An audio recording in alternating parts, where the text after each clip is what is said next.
How you doing, everybody? Welcome back to Before I Forget. This is my video channel inspired by my Instagram channel, 1985 Road Dog.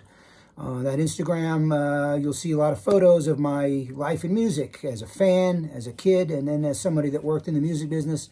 I also have a book, Tales from the Gutter and Other Rock and Roll Shenanigans. That's out now via Amazon and Barnes & Noble and outlets like that, online only. Tales from the Gutter. Check it out if you like the subject matter we're talking about. Today, I wanted to talk about Bon Jovi.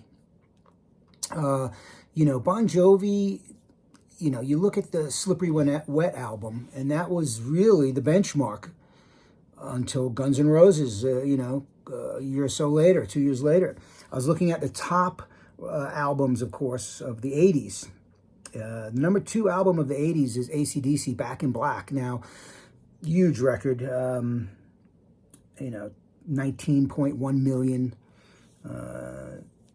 Only went to number 4 position, but it sold a lot of records. But that record is really like a 70s record, about Back in Black. It came out in 1980, so technically it's an 80s record. But number 4, biggest selling album of the 80s.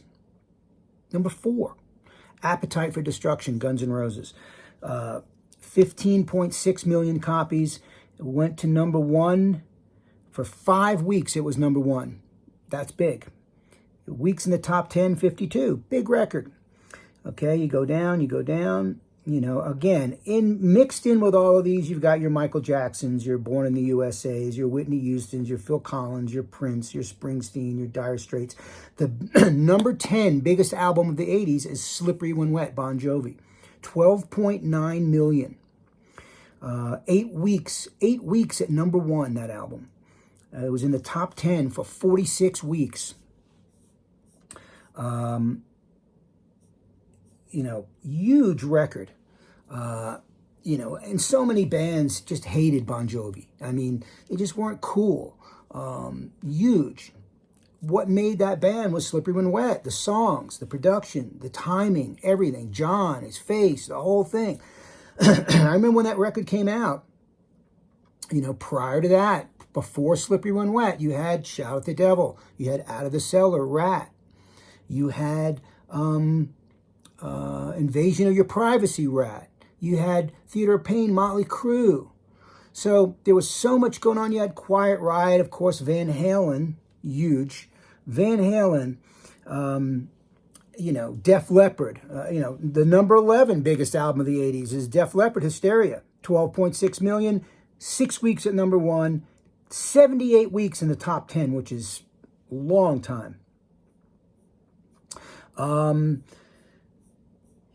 Halen, 1984, was the number 20 biggest album of the 80s. 10 million copies.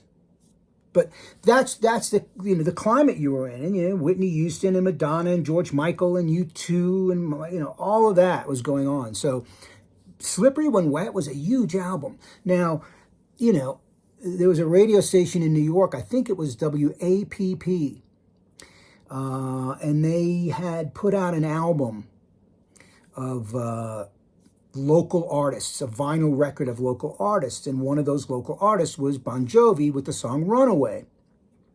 Then, after that, got big in the New York area, on the radio, you'd hear it and stuff like that.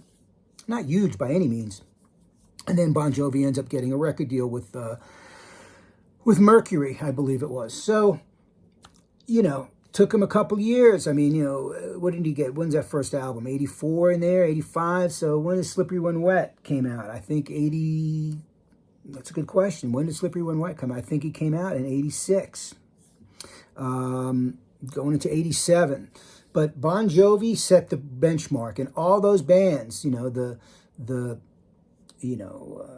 Motley and Rat, and they were friendly with Bon Jovi, but they didn't want to be, you know what I mean? They really didn't want to be. Plus, those guys weren't cool, what they wore, how they dressed.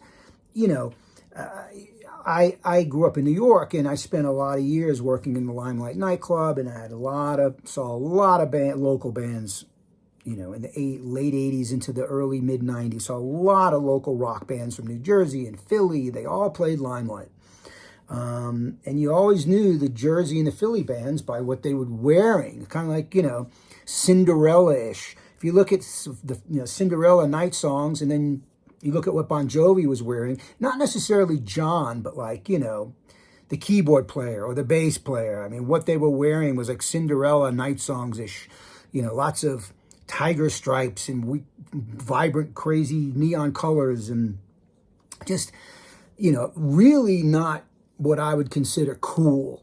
You got to remember, Motley Crue, pretty much on those, Shout at the Devil, Theater of Pain, Motley Crue, even Girls, they had costumes made for the stage, so it was a different thing. Off stage, Motley Crue looked pretty normal, really. I mean, Vince Neil dressed like a surf bum, so the off-stage dress was critical. Bon Jovi and those guys would kind of dress like a tamed-down version of what they were on stage in the street.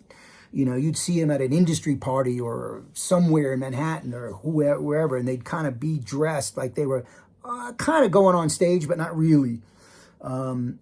Whereas Guns N' Roses, for example, just went on stage however. Whatever they were wearing, they just went on stage. Maybe Axl put on a little something extra, but those guys look like that all the time. So the New Jersey bands especially dressed up in that, Poison's a good example from Pennsylvania, that whole very glammy and bright and shiny and just clashing patterns and just, those silver cloth leg warmer things, just very uncool to me.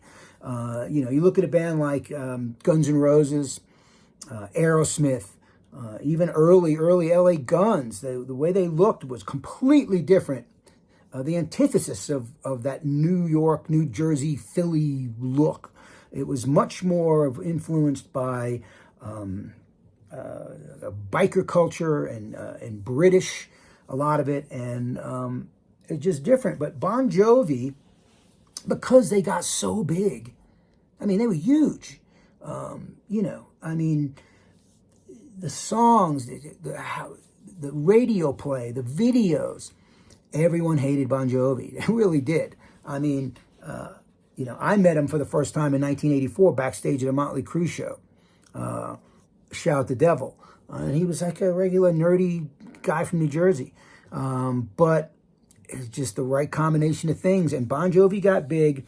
And then, if you're a fan of Motley Crue and that whole era, and they went over to Moscow for the Music Peace Festival in Moscow, and that's the famous incident where Motley Crue fired Doc McGee and fired their manager, and they were lied to. Bon Jovi got pyro, we didn't get pyro, all that kind of crap went down, and then everyone that was there really hated Bon Jovi. Even the Skid Row guys. I mean, I've watched the recent documentary on one of the streaming channels.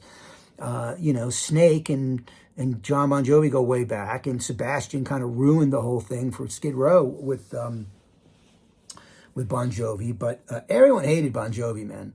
It was just like, other bands is what I mean. Other bands just couldn't stand him because he was just so big and so good looking, and he had so much popularity and so many girls. And even Richie Sambora, his sidekick, was a good looking guy. It's like that band, I can't imagine the girls that went through the Bon Jovi world. Because having been on the road with LA Guns, and you see what goes on that level, and I've been backstage to a zillion shows. I can't imagine what was going on with Bon Jovi and the peak of Slippery When Wet with that. It just probably nuts. But I started thinking about how big Bon Jovi was, and he, if you look at the traditional classification of bands as hair bands, it's always Motley Crue, Rat, Poison, Warrant. You never really hear Bon Jovi, because Bon Jovi strove to be beyond a hair band. He eventually went solo and Young Guns and all that kind of stuff. But, and then you look back again, biggest album of the 80s, Top 100 albums of the 80s, number 33 was the New Jersey album, sold 7.6 million. So that came out after Slippery When Wet, and that just continued, and then he became, the Young Guns thing, and he went solo, and he transcended all of these other bands. He transcended everybody. Def Leppard, Motley, Rat, you name it. He was bigger than all of them. And then it comes a point when you get so big, you lose your core audience and your music starts suffering, et cetera, et cetera, et cetera. But Bon Jovi was not liked by anybody in those days. It was just like, and then he became the poster boy of permed hair or whatever.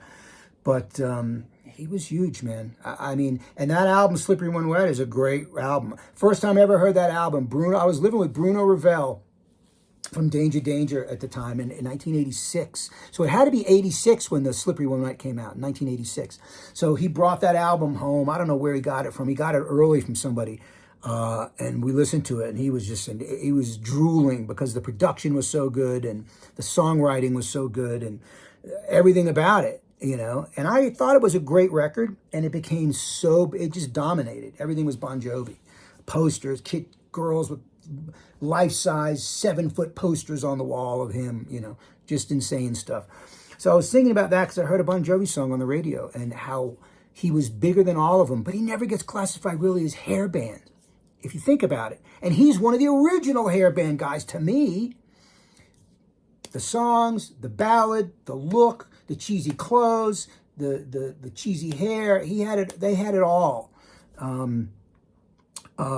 And he was a good-looking guy, man, and he was one of the original hair bands. But to me, I've not heard it, but it might be in a list somewhere. You never see Bon Jovi as a hair band guy, but he was one of the leading hair band guys. So that's my Bon Jovi discussion today. But Slippery When Wet, man, in the top 100 albums of the '80s, Slippery When Wet. What did I say? Number 10. Only eclipsed from a rock standpoint by Guns N' Roses a year or so later. Bigger record. Again, great songs. I don't think anybody really hated Guns N' Roses. Guns N' Roses was a pretty well-loved band from all sides of rock. Guns N' Roses didn't really get hated until later when Axl started losing his mind and not showing up and riots and all that crap. But Bon Jovi, man, Slippery When Wet. Check it out. Give it a listen again. It's a great record. Thanks for listening. Don't forget to check out my Instagram, 1985 Road Dog, and my book, Tales from the Gutter and Other Rock and Roll Shenanigans, on sale now via Amazon. Thanks for listening. Speak soon. Bye.